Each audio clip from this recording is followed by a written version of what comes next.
Assalamualaikum warahmatullahi wabarakatuh. Puji syukur atas kehadirat Allah Subhanahu wa Ta'ala yang telah memberikan rahmat dan nikmat kepada kita semua, sehingga kita dapat berkumpul dalam keadaan sehat walafiat. Yang terhormat Profesor Nur Hijrah Gisti Tuati, MED EDD, selaku dosen pengampu mata kuliah pengambilan keputusan.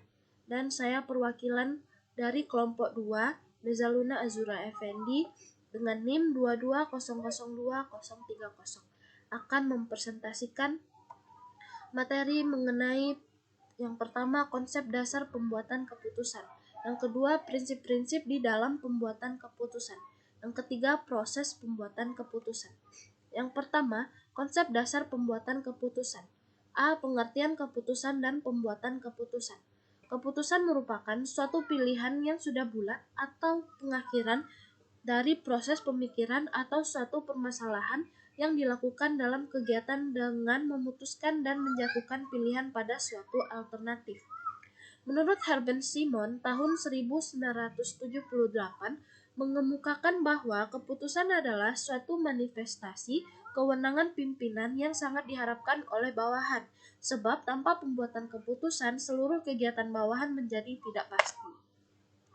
Yang kedua, pembuatan keputusan. Pembuatan keputusan merupakan suatu usaha untuk menentukan suatu alternatif dari suatu alternatif untuk memecahkan suatu masalah.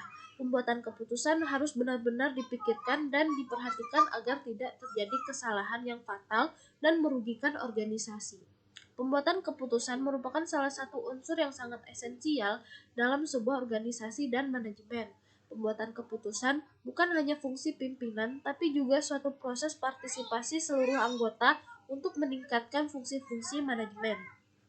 B. Pentingnya pembuatan keputusan dalam organisasi. Pengambilan keputusan mempunyai arti penting bagi maju mundurnya suatu organisasi.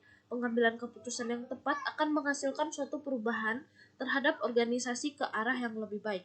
Dengan adanya pengambilan keputusan yang rasional dan tepat, maka akan mudah terlaksana segala kegiatan dan mudah tercapainya suatu tujuan organisasi yang lebih rasional. Pengambilan keputusan berfungsi sebagai pangkal dari semua aktivitas manusia yang sadar dan terarah, baik secara individu maupun kelompok, baik secara institusional maupun organisasi. Tanpa adanya pengambilan keputusan yang baik dan tepat dalam suatu organisasi, maka otomatis kegiatan dan tujuan akan sulit untuk dicapai, dan manajer akan dianggap remeh dan tidak mampu oleh anggota. Yang kedua, prinsip-prinsip di dalam pembuatan keputusan. Yang pertama, keputusan pada dasarnya ditujukan untuk memecahkan masalah. Yang kedua, setiap keputusan hendaknya merupakan pilihan terbaik dengan risiko yang amat minim. Yang ketiga, keputusan hendaknya sudah mempertimbangkan lingkup dan risiko secara sistematik dan sistemik. Yang keempat, keputusan yang efektif adalah keputusan yang dapat dilaksanakan. Yang kelima, pembuatan keputusan terdiri dari tahap perumusan keputusan dan implementasi keputusan. Yang keenam, pembuatan keputusan hendaknya menghasilkan suatu hasil yang dapat diukur. Yang terakhir, keputusan tidak selalu dimulai dari data, tapi juga judgment.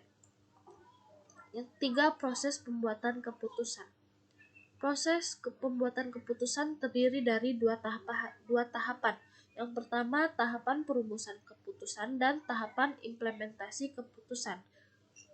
Setiap tahapan terdiri dari berbagai langkah atau kegiatan yang secara sistematik dan runtun perlu diikuti oleh setiap pembuatan keputusan. Keseluruhan tindakan dan kegiatan pembuatan keputusan tersebut tercantum di bawah ini. Yang A. Perumusan keputusan. Pertama, identifikasi masalah. Pembuatan keputusan dibuat dikarenakan adanya suatu permasalahan yang muncul, tapi tidak semua keputusan dibuat untuk menyelesaikan suatu permasalahan. Tapi keputusan dibuat agar masalah yang berdampak besar atau luas bagi keberlangsungan organisasi. Maka, di dalam pengambilan keputusan harus memperhatikan atau memprioritaskan masalah yang dirasa paling bagi keberlangsungan suatu organisasi. Yang kedua, perumusan tujuan. Karena pada hakikatnya masalah muncul sebagai salah satu tantangan dan proses untuk mencapai suatu tujuan organisasi. Asumsi dasar seorang pemimpin membuat keputusan adalah untuk mencapai tujuan. Yang ketiga, identifikasi alternatif solusi. Setiap permasalahan tidak mungkin dipecahkan hanya oleh satu alternatif. Tahap ini, organisasi akan mengambil kesempatan untuk memilih alternatif yang terbaik dengan resiko yang minim. Yang keempat, penentuan alternatif solusi. Tahapan ini merupakan tahapan yang sangat penting untuk dijelaskan, sebab penentuan alternatif solusi bisa disebut sebagai ujung tombak dari proses pengambilan keputusan karena pada tahap inilah penentuan keberhasilan dari pencapaian tujuan. Yang terakhir, pengambilan keputusan adalah memutuskan atau mengambil keputusan berdasarkan penentuan alternatif. Pada tahap ini, keputusan dilaksanakan untuk mencapai tujuan suatu organisasi. Yang B, implementasi keputusan. Yang pertama, legalisasi keputusan. Langkah ini diperlukan dalam suatu proses pembuatan keputusan sebagai suatu cara untuk memperoleh keabsahan dan komitmen serta dasar hukum dari suatu keputusan sehingga seluruh anggota, unsur-unsur pemimpin dan seluruh jajaran organisasi terkait untuk melaksanakan keputusan ini. Yang kedua yaitu plan of action. Plan of action mencakup hal-hal sebagai berikut. Yang pertama, objektif dan sasaran operasional.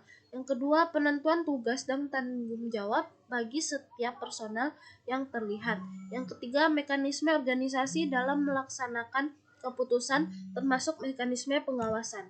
Yang keempat, penentuan sumber-sumber daya yang diperlukan untuk setiap kegiatan termasuk sumber dana. Dan yang terakhir, langkah awal hingga langkah review dan evaluasi. Yang ketiga, sosialisasi dan komunikasi. Sosialisasi dan komunikasi ini harus dirancang secara sistematik untuk menciptakan kondisi dan suasana yang favorable. Yang keempat, action. Tahapan ini merupakan titik tumpu untuk keberhasilan tahapan implementasi keputusan. Tahapan action ini merupakan tahapan dalam melaksanakan action ini ada beberapa yang harus dikritis yaitu organisasi, personel, dan dana dalam interaksi manajemen. Dan yang terakhir pengawasan.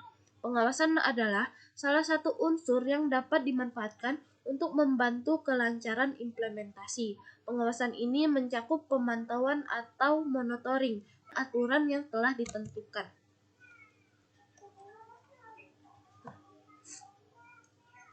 Sekian presentasi saya. Mohon maaf apabila ada kesalahan kata. Saya akhiri. Assalamualaikum warahmatullahi wabarakatuh.